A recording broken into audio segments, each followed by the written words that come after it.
Hello everyone, I'm Dream, and welcome to my PowerPoint beginner course. In today's class, I'll share 3 basic yet crucial settings in PPT with you. If you often find yourself switching between menus to locate a certain function, lose hours of hard work due to sudden computer crashes, or accidentally delete content only to realize the undo function can't revert to the previous state, then you must pay close attention to today's content. Mastering these 3 settings will make your PPT operations more convenient and the entire editing process much more efficient and secure. First, customize your quick access toolbar.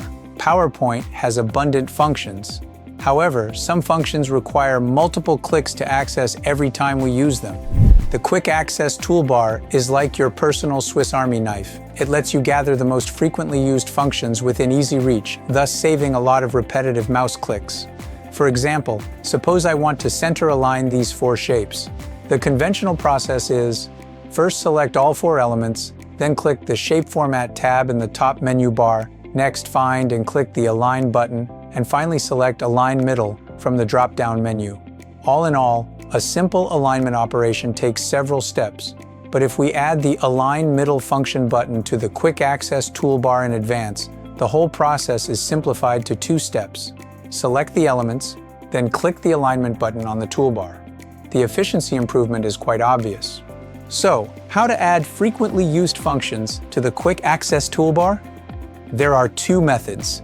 Method 1, direct right-click addition. In PPT, almost all function buttons displayed on the ribbons can be added this way. Take the alignment function we mentioned earlier as an example. When you find the align, right-click it directly. You'll see an option called Add to Quick Access Toolbar. Click it.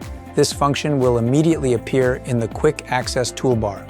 Method 2, click the File option, then select Options. Choose the Quick Access Toolbar tab. On this interface, you can see that the left side is a list of all available commands, and the right side is the commands currently added.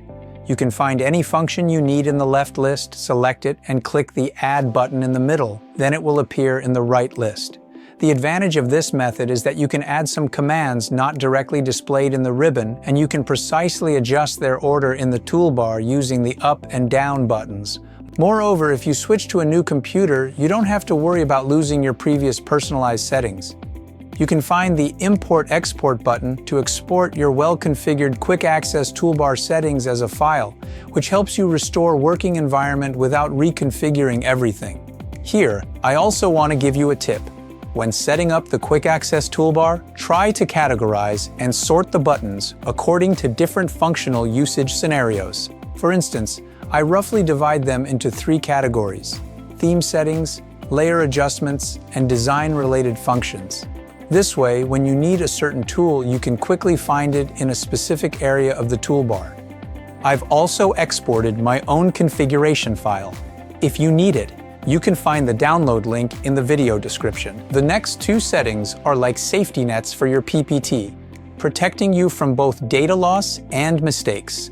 First, enable and configure autosave. I'm sure many of you know this pain, spending hours on an important PPT only for a computer blue screen or frozen program to erase your work. That's why autosave is non-negotiable. The setup is simple. Click File, go to Options, then select the Save tab on the left. The most critical one is this setting. You can adjust the time interval according to your needs. The shortest is 1 minute, and the longest is 120 minutes. My personal suggestion is to set it to the shortest 1 minute.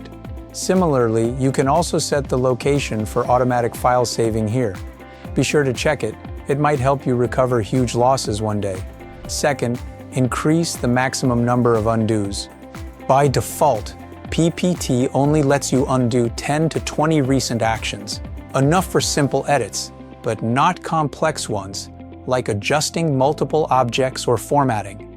A quick setting can boost this regret medicine significantly. Again, go to File, click Options, and select the Advanced tab on the left. Locate the Editing Options area, where you'll find the maximum number of undos option. You'll notice that the value ranges from a minimum of 3 steps to a maximum of 150 steps. Adjust this value to the maximum of 150 steps. This way, you'll have 150 chances to undo and start over, which is enough to handle most complex editing scenarios. Those are the 3 PPT settings I shared today. Simple as they are, they'll greatly improve your workflow and make PPT creation more efficient and secure. If you found this helpful, hit subscribe, like, and share. Your support keeps me creating. See you next class.